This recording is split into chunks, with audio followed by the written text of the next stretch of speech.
Are Krishnaiah గారు ఎక్కడో తెలంగాణలో ఉన్నటువంటి ఒక బీసీ నాయకుడిని జగన్మోహన్ రెడ్డి గారు తీసుకొచ్చి ఆంధ్రప్రదేశ్లో బీసీలు వ్యతిరేకిస్తున్నా సరే తీసుకుని వచ్చి ఆయన్ని రాజ్యసభ మెంబర్గా ఇస్తే అతను వైఎస్ఆర్సీపీకి రిజైన్ చేశాడు.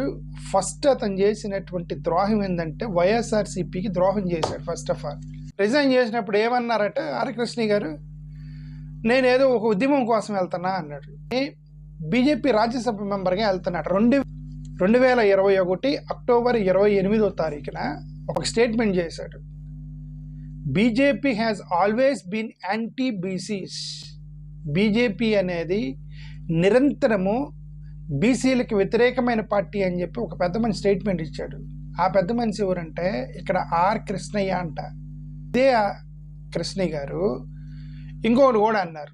2024 no mention of BCs in BJP's manifesto. BJP వాళ్ళు యాంటీ క్యాస్ట్ సెన్సెస్ అనేది మనకు గత ఇప్పుడు ఎందుకు చేయలేదండి? క్యాస్ట్ సెన్సెస్ ఎందుకు చేయలేదు చెప్పండి. ఎస్సీ ఎస్టీలకి 1950 నుంచి అంటే స్వాతంత్రం వచ్చిన దగ్గర నుంచి ఎస్సీ ఎస్టీలు లెక్క పెడుతున్నారు. ఎంతమంది ఉన్నారు? బీసీలను ఎందుకు లెక్క పెట్టలేదు? ఆర్ కృష్ణకి తెలీదా ఎందుకు లెక్క పెట్టలేదు? ఎవరు అపోజ్ చేస్తున్నారు? అది బీసీలు లెక్క పెడితే ఎవరికి నష్టము అనేది ఆర్ కృష్ణకి తెలీదా?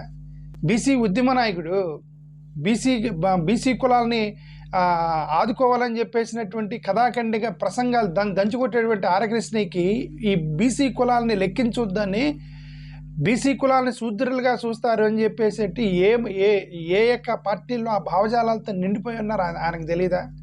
ఎస్సీల రిజర్వేషన్ 15%, ఓ ఎస్టీల రిజర్వేషన్ 7%, బీసీలకి 27% రిజర్వేషన్ ఉంది. రిజర్వేషన్స్ ఎత్తేస్తే ముందు బొక్కలు పడేది బీసీలేనండి ఎక్కువగా నష్టపోయేది రిజర్వేషన్స్ ఎత్తేస్తే. ఆ పార్టీలోకి మీరు వెళ్ళి అక్కడికి వెళ్ళి మీరు రాజ్యసభ మెంబర్కి వెళ్ళటానికి